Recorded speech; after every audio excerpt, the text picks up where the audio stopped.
binoto ko. According to their SOTEP dito, dapat aking overvote binasa. 12 senador ang kanyang ibinoto gamit ang iba't ibang marka at hugis tulad ng star at square. Ang ipinagtataka nito, binasa pa rin ng vote counting machine ang kanyang mga boto. Yung 1 to only 12. 1, 2, 3, 4, 5, 6, 7, 8, 9, 10, 11, 12. 12 days I voted. Pero 13. So sabi ko, sino ngayon ang nag-decide na from 13 Bolivar, sino ang kasama sa 12 ko?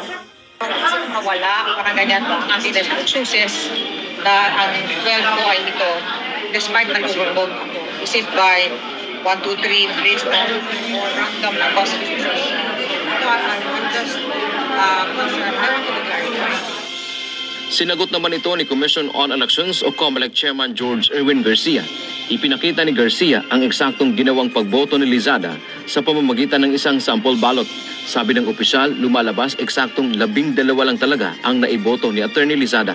Makikita sa balotang ginamit ni Lizada na ang dalawa niyang binoto sa halip na nag-shade o itiman ang bilog na katabi ng pangalan ng kandidato ay naglagay lang ito ng square at hindi tinamaan ang mismong bilog kaya hindi anya ito binasa ng makina. Dagdag pa ng poll chief, ito ay maituturing lang na marking na bawal sapagkat hindi pwedeng sulatan ng kung ano-ano ang balota. Ito pong number 24, yan po ang contentious. Naglagay po ng square outside ng bilog. Yan po ba ay boto? Sagot, hindi po boto yan. Bakit hindi po boto? Kasi wala po ang pag-shade sa loob. Wala pong tumama sa loob. Pag pinag-isipan niyo po ito po ay marking, marka to identify the ballot na bawal. Therefore, yung pong sinasabing 14 ang binoto, hindi po.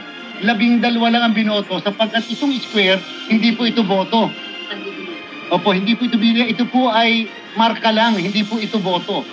Payo pa ng opisyal sa mga botante, itiman ng maayos ang bilog bago ang pangalan ng kandidato at hanggat maaari, huwag gumamit ng iba't ibang hugis o marka para matiyak na babasahin ng makina ang mga iboboto.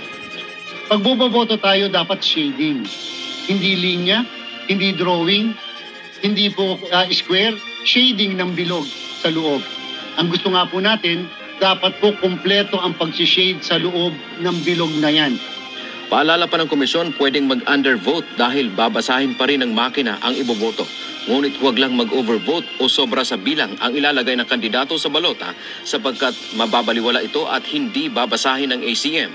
Kapag po undervote o ibig sabihin sa halip na 12 sa senador o doon sa ibang posisyon, ang binoto ay less than 12, bibilangin ang balota, ang posisyon at walang effect sa kabuuan ng balota.